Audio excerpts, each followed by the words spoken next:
என் மூச்சவ பேச்சவ பேசலும் அழகா எனக்குள்ள கலக்கிற ஆக்சிஜன் அளவு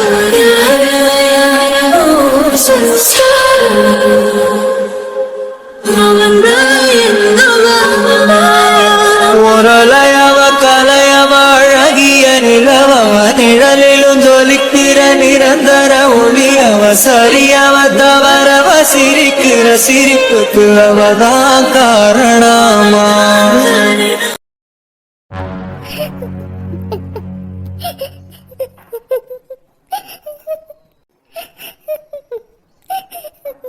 எனக்கு மட்டும் ஏன் இந்த மாதிரிலாம் நடக்குது? நான் என்ன தப்பு பண்ணேன்? என் சொந்த அத்தை பையனை கல்யாணம் பண்ணிக்கணும்னு நினைச்சது தப்பா? நான் நினைக்கிறது மட்டும் என்னைக்குமே நடக்க மாட்டேங்குது. ஏன் கடவுளை என்னை இப்படி படைச்சிங்க? முரளிக்கு பிடிச்ச பொண்ணா அந்த கீதா மாதிரி என்னை படைச்சிருக்கலாம்ல. நான் எவ்வளவு உயிரா இருக்கேன் தெரியுமா அவர் மேல. ஆனா அவர் என்னை விட்டுட்டு கீதா தான் வேணும்னு நினைக்கிறாரு. அதை பார்க்கும்போது எனக்கு எவ்வளவு கஷ்டமா இருக்கு. நான் என்ன குறைச்சலா இருக்கேன்? நான் என்ன தப்பு பண்ணேன்? என்னைய மட்டும் ஏன் முரளிக்கு பிடிக்கவே மாட்டேங்குது? கீதா என்ன அவ்வளவு பெரிய பேரழகியா? அதுவும் என்னை விட சின்ன வயசுல இருந்து முரளி மாமா தான் உன்னோட ஹஸ்பண்ட் சொல்லி சொல்லி வளர்த்தாங்க. அவர்கிட்டயே அப்படிதான் சொன்னாவ. நான் 12th படிக்கிற வரைக்கும் என் பின்னாடியே மாமா சுத்திட்டே இருப்பாரு. என்னைக்கு நான் காலேஜ் சேர்ந்தேனோ அப்ப பிடிச்சது சனிய அந்த கீதா தடிமாடு வந்து சேர்ந்தா. அவளை பார்த்ததுக்கு அப்புறமேட்டு என்னை பாக்குறதே நிறுத்திட்டாரு. எல்லாத்துக்குமே காரணம் அவ மட்டும்தான். அவ மட்டும் என் வாழ்க்கையில வராம இருந்திருந்தானா கண்டிப்பா முரளி மாமா என்னையதான் கல்யாணம் பண்ணிருப்பாரு. ஏண்டி என் வாழ்க்கையில வந்தது இல்லாம என் வாழ்க்கையை நீ கெடுக்கிற? எனக்காக பிறந்திருக்காருன்னு நினைச்சேன். அவரை என்கிட்ட இருந்து தட்டி படிச்சுட்டேன். உன்கிட்ட கத்தி பார்த்துட்டேன், கெஞ்சி பார்த்துட்டேன். நீ அவரை விட்டு விலகிறதா தெரியவே இல்லை. இப்ப எங்க அத்தைக்கு மாமாவுக்கு எல்லாருக்கும் உன்னை ரொம்ப பிடிச்சிருக்கு. ஏன் என்னைய மட்டும் பிடிக்க மாட்டேங்குது? எங்க அப்பா பண்ண தப்புக்கு நான் என்ன பண்ணுவேன்? என் வாழ்க்கையை ஏன் எல்லாரும் சேர்ந்து அடிக்கிறீங்க? நான் என்ன தப்பு பண்ணேன் சொல்லுங்க. முரளி மாமாவை லவ் பண்ணது தப்பா? சொல்லுங்க. நான் என்ன தப்பு பண்ணேன்? எனக்கு இந்த உலகத்துல வாழவே பிடிக்கல. செத்தரலாம் போல வருது. முரளி மாமாவை கல்யாணம் பண்ணிக்கலனா கண்டிப்பா நான் செத்துருவேன். கண்டிப்பா செத்துருவேன். அவர் பக்கத்துல அவ நிக்கும் போது என்னால பாத்துக்கிட்டு சும்மா இருக்க முடியல. அவளுக்கு ஊட்டி விடுறத பாக்கும்போது வயிறெல்லாம் எரியுது. அந்த இடத்துல நான் நிக்க வேண்டியவ என்னைய விட்டுட்டு அவளை ரொம்ப கொஞ்சிக்கிட்டு இருக்காரு. என் கண்ணு முன்னாடி இதெல்லாம் நடக்கும் போது என்னால ஒண்ணுமே பண்ண முடியலன்னு நினைக்கும் போது ரொம்ப கஷ்டமா இருக்கு. நான் என்னதான் பண்றது? முரளி மாமா என்னை விரும்பலனாலும் சின்ன வயசுல இருந்தே சொல்லி சொல்லி கொடுத்ததுனால அவரை தவிர எனக்கு வேற யாரையுமே பிடிக்கல. என்னோட தப்பு என்ன இருக்கு? என்னோட மாமா ஏன் அத்தை பையன் நான் உரிமையா இருக்கேன். ஆனா அது அவர் பார்க்கவே இல்லைல்ல. என்னை கொஞ்சம் கூட நினைக்கவே இல்லைல்ல. யார் வேணாலும் தப்பு பண்ணியிருக்கட்டும். 12th ஸ்டாண்டர்ட் வரைக்கும் என் பின்னாடியே சுத்திக்கிட்டு நல்லா என்னை பார்த்துக்கிட்டாரு.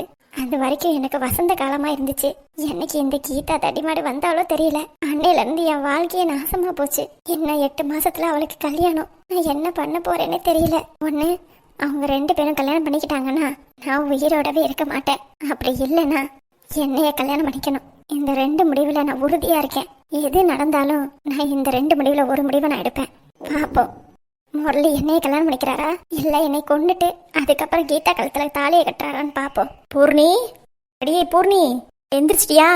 எம்புட்டு தூரம் கத்திக்கிட்டே இருக்கேன், ஒரு வார்த்தை சொல்றாளா பாரு. ஏய் பூர்ணி, இங்க தானே உட்காந்துருக்க?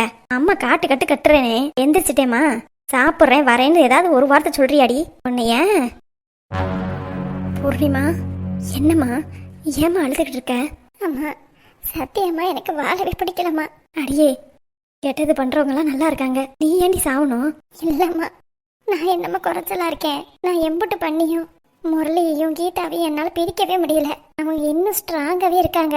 என்னால அவங்களுக்கு நடுவுல சண்டையே வரமாட்டேங்குதுமா. சண்டை ஏதாவது போட்டாதானே அதை வச்சு ஏதாவது பண்ணலாம். அதுக்கான சொல்யூஷன் எதுவுமே கொடுக்க மாட்டேங்கிறாங்களேம்மா. அப்புறம் எப்படிமா நான் அவங்க 2 பேரையும் பிரிப்பேன்? எனக்கு ரொம்ப கஷ்டமா இருக்குமா. அடியே, அதுக்காக எதுக்கு உட்காந்து அழுதுகிட்டு இருக்க? இல்லம்மா, முரளியை எவ்வளவு பிடிக்கும்னு உனக்கு தெரியும்ல. எனக்கு தெரியும்டி. அதுக்காக நீ இப்படி மூளையில உட்காந்து அழுத சரியா போயிருமா? உன் உடம்பு தாம கெட்டு போயிரும். போனா போறேம்மா, எனக்கு வேற யாருமே வேண்டாம். நான் சாகணும்னு நேரத்தே முடிவு பண்ணேன். ஏண்டி, உனக்கு என்ன கிறுக்கா பிடிச்சிருக்கு? என்னம்மா, நான் என்ன பண்ணாலும் மாமாவுக்கு பிடிக்கவே மாட்டேங்குது. ஏதாவது சதி வேலை பண்ணாலும் அதுவும் சொதப்பல்ல போயிருது. கீதாவுக்கு மட்டும் நம்ம மதிப்பு மரியாதை அதிகமா இருந்துச்சு. இதுக்கு முன்னாடி நம்ம போயிருந்தோம். அப்ப நம்மள அத்தை எவ்வளவு நல்லா பாத்துக்கிட்டாங்க. நீ கூட நிச்சயதார்த்தத்துக்கு கீதாவை என்ன மாதிரி பேசின. அப்பெல்லாம் கூட அத்தை அமைதியா தான் இருந்தாங்க. ஆனா என்னைக்கு முரளியை கீதாவை ரொம்ப பிடிக்குதுன்னு தெரிஞ்சதோ அப்போத்துல இருந்தே அத்தை மாறிட்டாங்கம்மா. என்னைய ஒரு கிள்ளி கீரை மாதிரி தூக்கி எறிஞ்சிட்டாங்கம்மா. எவ்வளவு குள்ள பேச்சு என்னைய. அதுவும் அந்த ராஜாவும் ராஜாவோட பொண்டாட்டியும் என்னை அவ்வளவு அசிங்கப்படுத்தினாங்கம்மா. என்னடி சொல்ற? ஆமாம்மா, என்னை வாங்கன்னு கூப்பிடவே இல்லை தெரியுமா.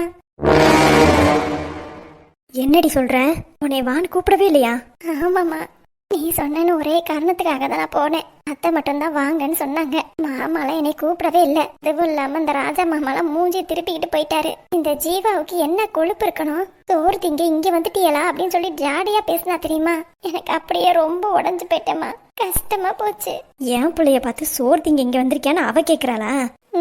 ஆமாம்மா, என்னால திருப்பி பேசியிருக்க முடியும். திருப்பி பேசியிருப்பேன், பெரிய சண்டையா ஆக்கியிருப்பேன். ஆனா நீ தானே சொன்ன அங்க போய் அமைதியா இருந்துட்டு வாடா அப்படின்னு. அதனாலதாம்மா அமைதியா இருந்தேன். இல்லைன்னா அப்படிப்பட்ட பேச்சுக்கெல்லாம் நான் நல்லா பிடிச்சி வாங்கியிருப்பேன். என்னால அங்க நிக்க கூட முடியல. பாவம் என் பிள்ளை எம்பிட்டு கஷ்டப்பட்டிருக்கு. அம்மா, எம்பிட்டு கஷ்டப்பட்டோம் அவ தானேம்மா முன்னாடி நிக்கிறா. கீதாவை என்னால எதுவுமே பண்ண முடியலம்மா. ரொம்ப கஷ்டமா இருக்கு. என்ன பண்ணா கீதா முரளியை விட்டு போவான்னு எனக்கு தெரியவே இல்லம்மா. அவளும் பள்ளி மாதிரி ஒட்டிக்கிட்டு இருக்காமா. எவ்வளவு சண்டையை மூட்டி விட்டாலும் சண்டையே போட மாட்டேங்கிறா. கீதா மட்டும் முரளியை விட்டு விலகிட்டா போதும். கண்டிப்பா முரளி மாமா என்னையதான் கல்யாணம் பண்ணிப்பாரு. எனக்கு நம்பிக்கை இருக்கு. ஆனா அதுக்கு அவ விலகி போகணும்லம்மா. என்ன கொழுப்பு இருக்கணும்? எல்லாரும் சேர்ந்து என் பொண்ணை எவ்வளவு அவமானப்படுத்திருக்கிய. இதுக்கெல்லாம் கண்டிப்பா எல்லாரும் பதிலடி கொடுக்கணும். போயிட்டு போறாங்கம்மா. யாரு என்ன வேணாலும் பேசிட்டு போட்டோம், என்ன வேணாலும் சொல்லிட்டு போட்டோம். எனக்கு கவலையே இல்லை. நீ என் கூட இருந்தா மட்டும் போதுமா. அடே தங்கமே, அழாதம்மா. உன் வாழ்க்கையை நான் சரி பண்றேன். கண்டிப்பா லக்ஷ்மி ஒருத்தலால மட்டும்தான் உன் வாழ்க்கையை சரி பண்ண முடியும். எப்படிம்மா சொல்ற? நீ அமைதியா இரு. இன்னமே நீ அந்த வீட்டு பக்கம்லாம் போக வேண்டாம். சரிம்மா, நான் பாத்துக்கிறேன் உனைய. நான் எப்படி பண்ணணுமோ அப்படி பண்ணி உனைய முரளி கூட சேர்த்து வைக்க வேண்டியது என் பொறுப்பு. சரிம்மா. இப்படியே உட்கார்ந்துருக்காதம்மா. வா, வந்து சாப்பிட வா. சரிம்மா. அழாதடி தங்கம். சரிம்மா. வா, 2 இட்லி சாப்பிட எந்திரி. நீ போமா, நான் ரெஸ்ட் ரூம் போயிட்டு வந்துடுறேன். வந்து சாப்பிடணும் என்ன? சரிம்மா. என் பிள்ளைய என்னம்மா உட்காந்து அழ வச்சுட்டாங்க. எம்பிட்டு தூரம் கஷ்டப்படுத்திருக்காங்க. ஒன்னும் இல்லாதவர்களாம் என் பிள்ளைய பார்த்து இலக்காரமா பேசுறாங்க. இருக்கட்டும், இருக்கட்டும். கண்டிப்பா ஒரு நாள் வரும், அப்ப நான் பேசுவேன். ஜீவா கீதாலாம் என் பொண்ணு முன்னாடி நிக்க முடியாது. அந்த மாதிரி லட்சுமிய மடக்குறேன். கண்டிப்பா மடக்குவேன்.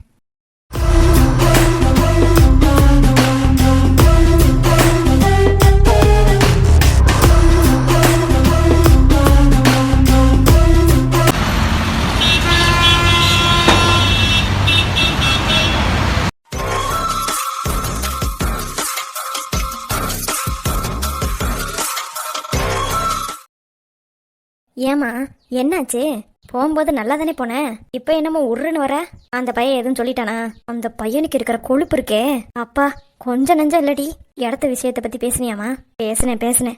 என்ன சொன்னா? அவன் நிறைய உழைச்சிருக்கானா. அவன் பொண்டாட்டிக்காக எதுவும் செய்வானா? என்னம்மா சொல்ற? நீ என்ன சொல்றேன்னு புரிய மாட்டேங்குது. அவன் என்னென்ன பேச்செல்லாம் பேசிட்டு போனான் தெரியுமா? அவன் பொண்டாட்டி தான் உசுரான் உலகமா அப்படின்ற அளவுக்கு பேசிட்டு போயிட்டான். என்னம்மா அது புது கதையா இருக்கு? எப்போதும் சாப்பாடு வைக்க நான் தானே போவேன். இன்னைக்கு பார்த்தா அந்த குட்டி வந்து நிக்கிறாடி. யார் அந்த பிள்ளையா? ஆமாண்டி, பக்கத்துல என்னம்மா உரசிக்கிட்டு நிக்கிறா தெரியுமா? சரி, நான் மாமியார் கடி வந்திருக்கேனே, கொஞ்சமாதிரி தள்ளி நிக்கணும், மரியாதை இருக்காது. அப்பையும் பக்கத்துல உரசிக்கிட்டு நிக்கிறா. இவளெல்லாம் என்னத்த சொல்ல? அப்படியா நின்னா? ஆமாண்டி. சரி, அந்த பிள்ளைக்கு தான் அறிவில்ல. நான் பெத்தது ஒண்ணு உட்காந்துருக்கேன், அது அப்படியே இழிச்சுக்கிட்டு சாப்பிடுது. கேட்டா பொண்டாட்டி பரிமாறாளாமா.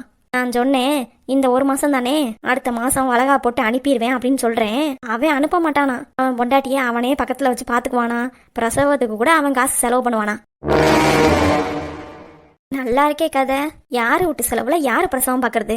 எனக்கு நீங்க தானே பாத்திய. அவ என்ன இந்த வீட்டு பொண்ணா? அவங்க அப்பங்காரன் ஒருத்தன் உட்காந்துருக்கான குத்துக்கல்லாட்டம், அவன் தானே பாக்கணும். ஆனா நல்லா வளர்த்து விட்டுருக்காங்கம்மா. கல்யாணமும் சீர்வரிசையும் செய்யல. இப்ப வளகாப்புன்ற பேர்ல ஒன்னும் செய்ய மாட்டாங்க. இவன் அதுக்கப்புறம் அந்த பிள்ளை இருக்கு முன்னாடியே வாய் விடுறான், நான் வந்து பிரசவத்துக்கு பாக்குறேன்னு. இந்த பிள்ளை ஓடி போய் அவங்க அப்பன்ட்ட சொல்லிடும். அவங்க அப்பங்காரன்னு இதான் சாக்குன்னு 1 நயா பைசா செலவு பண்ண மாட்டான். எங்க அப்பா ஓடி ஓடி எல்லாம் சம்பாரிப்பாரு. ஊரா விட்டு பிள்ளையெல்லாம் உட்காந்து சாப்பிடறதுக்கா? கடைசியில எனக்கு ஒண்ணு பண்ண மாட்டிய. வரட்டும், எங்க அப்பன்ட்ட நானே கேக்குறேன். அது என்ன, அவனுக்கு ஒரு நியாயம் எனக்கு ஒரு நியாயம். அதாண்டி, அந்த பிள்ளை வந்துதான் நல்லா இருக்கான். அந்த பிள்ளை ரொம்ப ராசியான பிள்ளையா. அது வந்துதான் நல்லபடியா வியாபாரம்லாம் நடக்குதான். அது அக்கௌண்ட்ஸ் பாக்குறதுனால உங்களுக்கு என்ன பிரச்சனைன்னு கேக்குறாண்டி. யார் அந்த பையலா? ஆமாண்டி, அப்படிதான் கேக்குறான். அதுவும் இல்லாம இப்படி வரவேணான்னு சொல்றீங்களே, வேற எதுவும் கோல்மால் பண்றீங்களோ அப்படின்னு கேக்குறாண்டி. என்ன கொழுப்பு பத்தியாமா அவனுக்கு? அது உன்னையவே நம்ம வீட்டு காசு நம்மளே திருடுவோமா? நீ அந்த மாதிரி கேட்க வேண்டியதானே? எங்கடி நான் கேக்குறது? இந்த பையன் இந்த மாதிரி பேச்சு பேசுவான்னு எனக்கு மட்டும் என்ன ஜோசியமா தெரியும்? அவன் அந்த மாதிரி கேட்கும்போது என்னால எதுவுமே பேச முடியல. அட ஏமா நீ வேற, நான் தான் அப்பையில இருந்து சொல்லிக்கிட்டு இருக்கேனே, நீ நம்பல. இப்பவாதும் புரிஞ்சுக்க. அதுங்க ரெண்டும் தான் கூட்டு களவாணி. முதல்ல இந்த பிள்ளை ஆரம்பிக்கும், அப்புறம் அந்த பையன் பொறுமையா முடிச்சு வைப்பான். இதெல்லாம் தாம்மா நடந்துகிட்டு இருக்கு. நீ தான் உன் பையனை நம்பிக்கிட்டே இருக்க. நீ சொல்லும் போதெல்லாம் நம்பலடி. ஆனா இப்ப எனக்கு புரியுது, அந்த பையன் அந்த பிள்ளை கண்ட்ரோல்ல தான் இருக்கான்னு இப்ப எனக்கு புரியுது.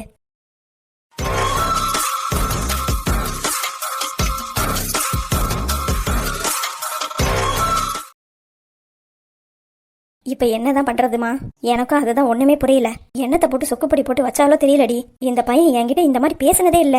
இவன் இந்த மாதிரி மாறிட்டானா அதுக்கப்புறம் என்ன சம்பாரிச்சோம், எவ்வளவு சொத்து இருக்கு எல்லாத்தையும் கிளற ஆரம்பிச்சிருவான். அதுக்கப்புறம் நான் பதுக்கி வச்சது, அப்புறம் உனக்காக செஞ்சது எல்லாமே வெளியில வந்துரும். இப்ப என்ன பண்றதுன்னு எனக்கு ஒண்ணும் புரியல. அம்மா, அப்பா எங்க போனாரு? இந்த பையன் நயனாமா, அதனாலதான் அப்பா வெளியே கூட்டிட்டு போயிருந்தாரு. அவரை தாண்டி உட்கார வச்சு கேட்கணும். பேசாம மாமா கிட்ட பேசுமா. வேணாண்டி, மாமாவெல்லாம் இதுல இழுக்காத. அப்பாவுக்கும் மாமாவுக்கும் மட்டும்தான் விஷயம் தெரியும். அதுக்காக தான் சொல்றேன். நீ பேசாம மாமா வச்சு பேசு. இந்த இடத்த பத்தி என்ன சொன்னா? அது நாளைக்கே ரெஜிஸ்டர் பண்ணிக்கலாம் அப்படின்னு சொல்லிட்டான். நீ காசை மட்டும் கொடு அப்படின்னு சொன்னா. அப்ப உன் காசையை எடுத்து கொடுத்துருமா? சரிடி. ஆத்தாளு மகள் ரூமை பூட்டிக்கிட்டு என்னத்தான் அப்படி ரகசியம் பேசுவாளோ தெரியல. இதுல இவர் வேற போன் அடிச்சு எங்க அம்மாவோட ஆதார போட்டோ எடுத்து அனுப்புங்கிறாரு. காலையில சண்டையை போட்டுட்டு போயிட்டு என்னைய வேற அலக்கழிக்கிறாரு. அவங்க அம்மா போன் நம்பர் தானே இருக்கும்ல, போன் அடிச்சு ஆதார் கார்டு போட்டோ வேணும்னு சொன்னா அனுப்பிவிட போகுது. ஏன் உயிரை வாங்குறாருப்பா. சே அடியே, இப்பவும் சொல்றேன், நல்லா கேட்டுக்க. ஆத்தி என்னமோ ரகசியம் பேசுறாளுங்க. என்ன எதுன்னு கேட்போம். நான் கொடுக்குற 50 லட்சம் உன் காசுன்னு சொல்லு. என்ன? அப்ப அவளோட காசு இல்லையா?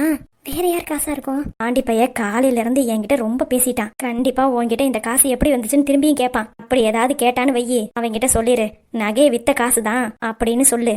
எக்காரந்த கொண்டும் நான் கொடுத்த காசுன்னு மட்டும் சொல்லிடாத. இந்தம்மா கொடுத்த காசா? இந்த அம்மாவுக்கு எதுக்கு அவ்வளவு காசு? ஏது அவ்வளவு காசு? எப்படி வந்துச்சு? அட பாவிகளா, என் புருஷன் உட்காந்து சம்பாதிக்கிறத நீ உன் பொண்ணுக்கு கொடுத்துக்கிட்டு இருக்கியா? இதெல்லாம் தெரியாம அந்த கூமுட்ட பைய அம்மா அம்மான்னு உன் பின்னாடியே சுத்தி வந்துகிட்டு இருக்கான். ச்சே, உண்மையாலுமே நீ தான் பெத்தியா இல்ல குப்பை தொட்டில இருந்து எடுத்துட்டு வந்தியான்னு தெரியல. பொண்ணு மட்டும் நல்லா இருக்கணும், புருஷன் கூட சந்தோஷமா இருக்கணும், 10 குழந்தை கூட பெத்துக்கலாம். ஆனா மகன் மட்டும் பொண்டாட்டி கூட சந்தோஷமா சிரிச்சு பேசிடக்கூடாது, சந்தோஷமான வாழ்க்கையும் வாழ்ந்துடக்கூடாது, அவனோட சொத்தும் அவன் பொண்டாட்டி பிள்ளைங்க அனுபவிச்சிடக்கூடாது. ச்சே, நல்ல எண்ணம்பா.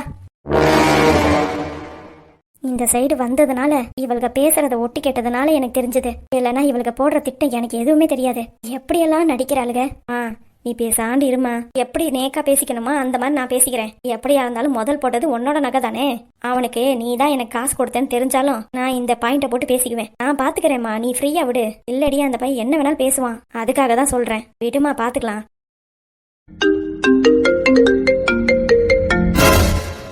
இது அந்த பிள்ளையோட போன் தான் அடிக்குது. என்னடி சொல்ற?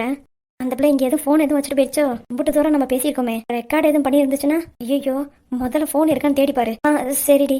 பைத்தியக்காரிங்க எல்லி தானா வந்து வலையில மாட்டுது பாரு. நீங்க சொன்ன ஒத்த வார்த்தை எனக்கு போதாது, போன்ல ரெக்கார்ட் பண்ற மாதிரி அத சொல்லியே உங்களை உங்க வாயில இருந்து சொல்ல வைக்கல.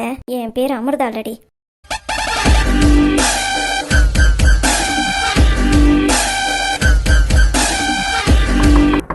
யாரு? நான் தான். என்ன விஷயம்? கதவை திறந்தாதானே சொல்ல முடியும். எது பேசினாலும் அமைதியா இரு. அவ கேட்டா கொண்டாலும் வாய் விட்டுறாத. சரிடி.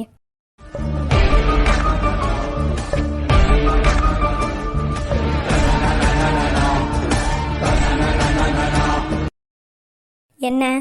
கதவை தான் திறந்துட்டல, அப்படியே அமைதியா வந்து நிக்கிற. என்ன வேணும்? அவரு உங்களோட ஆதார் கார்டு போட்டோ கேட்டாரு. போட்டோவா? சரி சரி, நான் அனுப்பி விடுறேன். ஆமா, என் ஃபோன் எதுவும் பாத்தீங்களா? இங்க ஃபோனா? என்ன ஃபோனு? இல்ல, நான் இன்னொரு ஃபோன் ஒன்று வச்சிருப்பேன். அது இங்கதான் எங்கேயோ விட்டுட்டு வந்தேன். அது யார் பேசினாலும் உடனே ரெக்கார்ட் ஆயிடும். அதை தான் தேடிக்கிட்டே இருக்கேன், காணவே காணா. உன் ஃபோன் எங்க இங்க இருக்க போகுது? அது ஒன்றும் இல்லை, நேற்று சுதன் கேட்டான், அப்போ எடுத்துட்டு வந்திருப்பான்னு நினைக்கிறேன். அடப்பாவி மா, ஒருவேளை அதுதான் சவுண்டு கேட்டிருக்குமோ? நம்ம இம்புட்டு தூரம் பேசினதெல்லாம் அதில் ரெக்கார்ட் ஆயிருந்துச்சுன்னா அதெல்லாம் ஒன்றும் ஆயிருக்காது. அந்த ஃபோன் கிடைச்சாதானே? கிடைச்சிருச்சு. என்ன? ஃபோனு கிடைச்சிருச்சுன்னு சொன்னேன். இந்த ஃபோனு யார் பேசினாலும் உடனே ரெக்கார்ட் ஆயிடும். நீங்க ஏதாவது பேசியிருப்பீல, அதெல்லாம் பார்த்துட்டு நான் டெலிட் பண்ணிடுறேன். ஏய் எல்லாமே வா ரெக்கார்ட் ஆகும். ஆமா, இந்த ஃபோன்ல நான் அப்படிதான் செட் பண்ணியிருக்கேன். எதுக்காக நீ அப்படி செட் பண்ணியிருக்க? அது உங்களுக்கே தெரியாதா? உங்க பையன் அப்படியே உங்களை மாதிரி எதையாவது பேசிட்டு நான் பேசலன்னு சொல்லுவாரா? அவருக்காக தான் நான் செட் பண்ணி வச்சிருந்தேன். நேற்று சுதன் விளையாடுறதுக்கு ஃபோன் கொடுங்கத்தன்னு கேட்டான். அதனாலதான் நான் இந்த போனை அவன்கிட்ட கொடுத்தேன். அவன் மறந்த மாதிரி அங்கேயே வச்சுட்டு வந்துட்டான். நல்ல வேலை போன் கிடைச்சிருச்சு. நீ 2 போன் வச்சிருக்கியா? ஆமா, உங்களுக்கு தெரியாதா? எங்க அக்கா கொடுத்துச்சு. அப்ப இன்னொரு நம்பரு வேற யார் கொடுப்பா? இவர் தான். அக்கௌண்ட்ஸ் பார்க்கணும்ல, காசு தராதவங்க இருந்தாங்கன்னா அதுக்கு கால் பண்ணி கேட்கணும்ல, அதுக்காக ஒரு நம்பர் கொடுத்தாரு. நேத்தே கொடுத்துட்டானா? ஏன் இவ்வளோ ஷாக் ஆகுறீங்க? இல்லை ஒன்றும் இல்லை. ஆமாம், எல்லாரும் பேசுறது சவுண்டோட ரெக்கார்ட் ஆகும். ஆமாம், எல்லா சவுண்டோட தான் ரெக்கார்ட் ஆகும். ஓ அப்போ சரி. ஏன்? இல்லை சும்மா கேட்டேன். சரி, நீங்கள் ஃபோட்டோ எடுத்து அவருக்கு அனுப்பி விட்ருங்க. சரி, அனுப்பி விட்றேன், நீ கிளம்பு. சரி. லூசுங்க, நான் சொல்கிறத அப்படியே நம்பிடுச்சுங்க. இதை வச்சே பிளாக்மெயில் பண்ணி நீங்கள் என்னென்ன திரும்பலாம் பண்ணீங்களோ அதை உங்கள் வாயாலே சொல்ல வைக்கிறேன். பார்த்துட்டே இருங்க.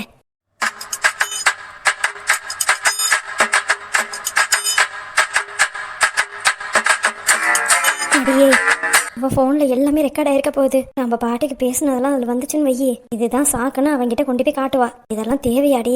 ஃபோன் இங்கே இருக்கிறதே எனக்கு தெரியல. இந்த சுதன் பையன் எதுக்கு அவகிட்ட போய் ஃபோனை வாங்குறான்? அதான் எனக்கும் ஒன்றும் புரியலம்மா. பதட்டத்தில் கையும் ஓடலை காலும் ஓடலை. சும்மா அவன் முன்னாடி கெத்தாக இருக்கிற மாதிரி காமிச்சுக்கிட்டேன், அவ்வளவுதான். அந்த ரெக்கார்டை மட்டும் பாண்டிக்கிட்ட போட்டு காமிச்சா அவ்வளவுதான். அந்த பையன் ரொம்ப உஷாராயிருவாமா. வேற எந்த பேச்சும் பேச முடியாது. இப்ப என்னமா பண்றது? நானே ரொம்ப பயந்து போயிருக்கேன். நீ என்கிட்ட வந்து கேக்குற? படிச்ச பிள்ளை நீ, 4 பேர்கிட்ட விசாரிச்சு சொல்லு. அந்த ஐபோனை பத்திலாம் எனக்கு தெரியாதுமா. நீ தானே யூஸ் பண்ணிட்டு இருக்க. இந்த ஆப்ஷன்லாம் எப்ப கொண்டு வந்தாங்கன்னு எனக்கு தெரியலமா. முடிஞ்சா நான் என் ஃப்ரெண்டு கிட்ட யார்ட்டையாவது கேட்டு சொல்றேன். சரிடி. அது வரைக்கும் இவ சொல்லாம பாத்துக்கணும். முதல்ல அவளோட போனை எப்படியாவது எடுத்துட்டு வரணும். எடுத்துட்டு வந்து எரேஸ் பண்றதுக்கு பார்க்கணும். அதுக்கப்புறம் தான் எதா இருந்தாலும் முடிவு பண்ண முடியும். இம்புட்டு நேரம் இங்கதான் கடந்திருக்கு, நம்ம அதை கவனிக்கவே இல்லை பாரு. எல்லாம் நம்ம நேரம். சரி விடு. சுதனை வச்சுதானே அந்த போன் இங்க வந்துச்சு. திரும்பி அவனை வச்சே அங்கிருந்து போன் எடுத்துட்டு வந்துருவான். சரிடி. அதுக்குள்ளார அவ கேட்காம இருக்கணும். கடவுளே.